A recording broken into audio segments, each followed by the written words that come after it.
Bonjour les formateurs, prêts pour une plongée virtuelle avec Plouf? Aujourd'hui, nous allons voir comment créer vos plongées virtuelles. Pour cela, vous devez avoir ouvert Plouf et vous êtes sur le menu principal.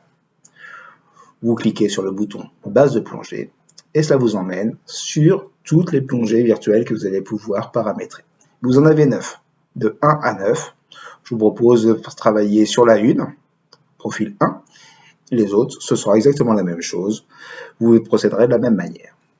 Vous avez des cases grises, des cases jaunes, des cases blanches. Les cases grises sont des boutons qui vous permettent de retourner au menu principal ou de charger la plongée que vous voulez pour aller travailler avec vos élèves.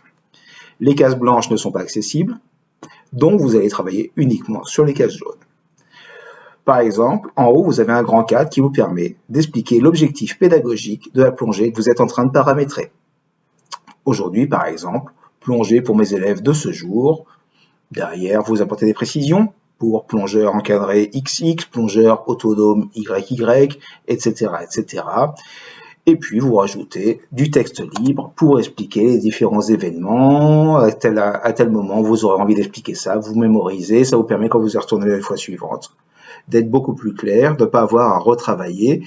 Vous avez déjà le fil conducteur de ce que vous voulez écrire, donc vous écrivez ce que vous voulez. C'est du texte libre.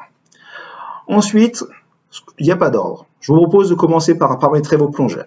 Vous avez un petit rectangle en haut à droite, plongeur 1, plongeur 2, avec des cases jaunes en dessous. Plongeur 1, vous allez lui mettre une consommation en air. 15 litres par minute ce coup-ci. Vous pouvez avoir des plongeurs à faible consommation, 12 à 15, 17 litres par minute. Des plongeurs à consommation moyenne, 17 à 20 litres par minute, ou des plongeurs à consommation un peu plus élevée, 20 litres et au-delà. Là, j'ai choisi que mon plongeur numéro 1 consommait 15 litres par minute, mon plongeur numéro 2, 17 litres. Allez, je le fais consommer un petit peu plus, je lui mets 18 litres. Voilà, c'est mon choix, il consomme un petit peu plus. Je leur mets à chacun une bouteille. Mon plongeur numéro 1, un 15 litres. Mon plongeur numéro 2, une bouteille de 12 litres. Une pression de départ. Mon plongeur numéro 1 partira avec 200 bars dans sa bouteille. Mon plongeur numéro 2, 190, allez même, je lui mets 180 bars. J'ai choisi, il aura un petit peu moins d'air pour démarrer. Puis pour la deuxième plongée, je fais pareil. Je leur mets des bouteilles, là je leur ai remis les mêmes, mais j'aurais pu changer. Une pression de départ, là les deux, on sont à 200 bars. Et 2 cases durcissement d'ordinateur que nous verrons dans un tuto suivant. C'est un petit peu complexe, ça demande une explication spécifique, ce n'est pas du paramétrage de base, nous voyons ça dans un tuto suivant. Ensuite, je vous propose d'aller paramétrer vos plongées réelles. Là, vous avez dans le rectangle de gauche des cases de 0 à 600. Ce sont des cases qui vous permettent de paramétrer minute par minute la plongée que vous allez faire réaliser à vos élèves. Vous voyez, la minute 0, ils sont en surface. C'est obligatoire. Et après, c'est vous qui allez décider à quelle profondeur ils sont sur l'ensemble de ces 600 minutes. Mon plongeur numéro 1, par exemple, à la minute numéro 1, il est descendu à 3 mètres. Puis après, il équilibre ses oreilles tranquillement, il reste à 3 mètres. C'est une plongée que je suis en train de paramétrer pour un débutant, par exemple. Donc, il se stabilise. Lui ou son moniteur, le plongeur numéro 1 peut être son encadrant. Les deux sont à 3 mètres. Vous voyez, le plongeur numéro 2, c'est pareil, je l'ai mis à 3 mètres aussi. Puis après, il continue sa descente. À la 3e minute, il est à 6 mètres, 4e minute à 10 mètres, 5e minute à 12 mètres. Et puis, je peux décider de le laisser à 12 mètres pendant un certain temps, par exemple jusqu'à la minute numéro 25. Ça, je vous propose plutôt de commencer par paramétrer sur des chiffres ronds, d'aller voir comment ça fonctionne. Puis après, si vous le souhaitez, si vous n'avez pas une profondeur plancher que vous souhaitez utiliser pour expliquer quelque chose à vos élèves, mais si vous souhaitez avoir une plongée qui paraît réaliste, par exemple, de ne pas faire du 3 mètres, mais 3 mètres 10, 2 mètres 90, pas du 12 mètres, du 11 mètres 50, du 11 mètres 80, du 12 mètres 20, voilà, vos plongeurs tournent autour de la plongée que vous aviez paramétrée au départ, qui va expliquer bien les phénomènes, mais auront un profil qui ressemble à une plongée réelle. Tout dépend de la façon dont vous voulez mener votre cours. Il peut être intéressant aussi d'avoir une plongée très carrée pour expliquer un phénomène. Vous expliquez minute par minute vos plongées, donc vous voyez là, j'ai chargé mon plongeur 1 jusqu'à la 25e minute, et puis après, je le fais remonter tranquillement en surface. J'ai fait ça, je dois aller vérifier comment ça fonctionne. Je fais charger profil 1, Et là, ça me met mes paramètres que j'ai chargés, que j'ai tapés. Apparaît le petit gars de profil inchargé, je lui dis d'accord, et cela me ramène au menu principal. Comme c'est le plongeur numéro 1, je vais aller voir dans l'affichage essentiel où j'ai que le plongeur numéro 1, et je vais voir ce que j'ai paramétré.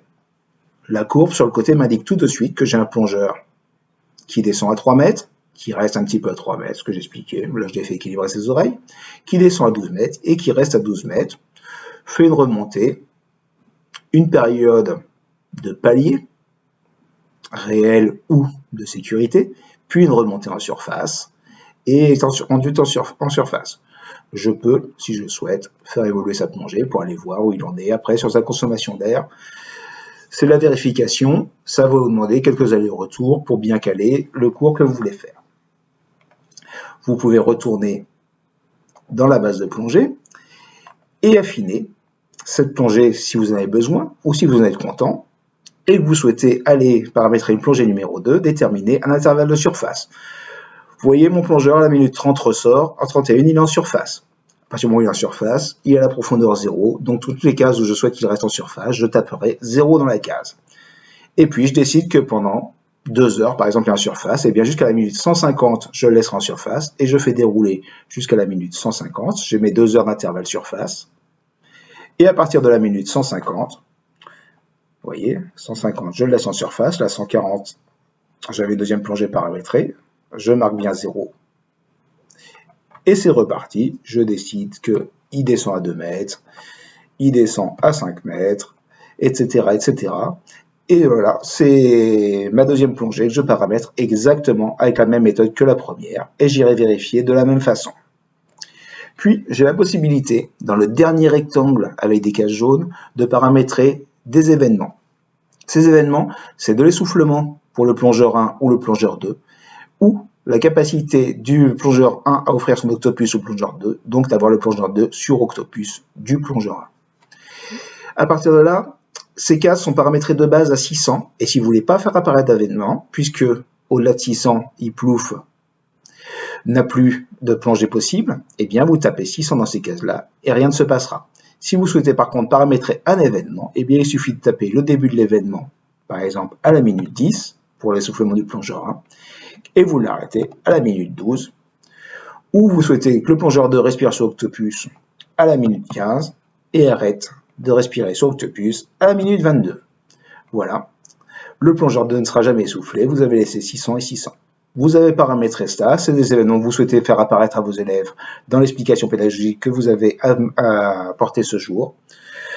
Et vous allez après aller vérifier avec la même méthode, aller sur la plongée en mode comparatif, puisque là vous avez besoin de vos deux plongeurs. Vous êtes en mode comparatif, vous vérifiez que ça correspond bien aux objectifs que vous aviez, que ce qui apparaît à l'écran est bien ce que vous aviez en tête, et votre plongée est paramétrée. Vous pouvez commencer votre cours. N'oubliez pas, avant de sortir, de retourner sur le menu principal et de cliquer sur la petite disquette pour enregistrer la plongée virtuelle que vous venez d'enregistrer.